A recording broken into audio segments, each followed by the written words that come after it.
So women, because they're more biologically vulnerable than men, women also bear children. So we are more vulnerable in the wild to things like predation and starvation. So nature has wired into women the vigilance center so that we are always keeping watch. We are always scanning our environment for signs of danger or risk. This is doubly true for women who are mothers. So their vigilance center kind of goes off the charts because they now are looking after the well-being and the survival of their children. When the vigilance center is aroused, meaning they're scanning for danger, they physiologically cannot be sexually aroused. And it's nature's way of saying, now is not a good time because we're not safe. If you think about it, sex is one of the most vulnerable things that we can do. We're completely available to be eaten or chased after or whatever in the wild.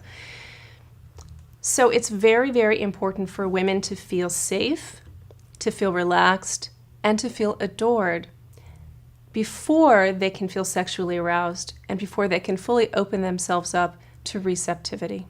So if a core ingredient to ecstatic sexuality is empathy, then I'd like for you to consider empathy to be like a muscle. The more you use it, the stronger it gets. And the stronger you get at empathy, the hotter your sex life is going to become. I promise you.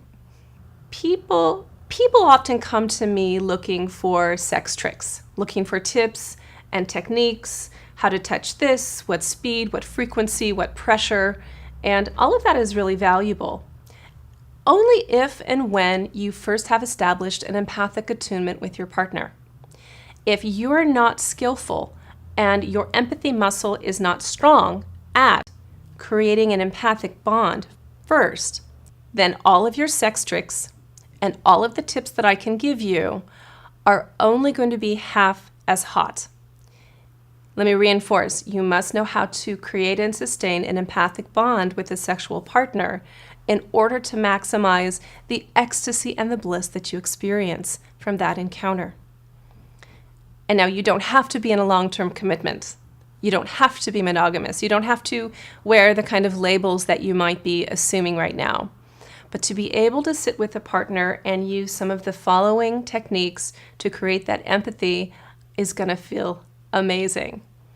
So in a moment, I'm going to talk to you about the 7 tips for sexual ecstasy, how to create an empathic bond, how to move into limbic resonance, and then how to charge that sexual experience with absolute ecstasy.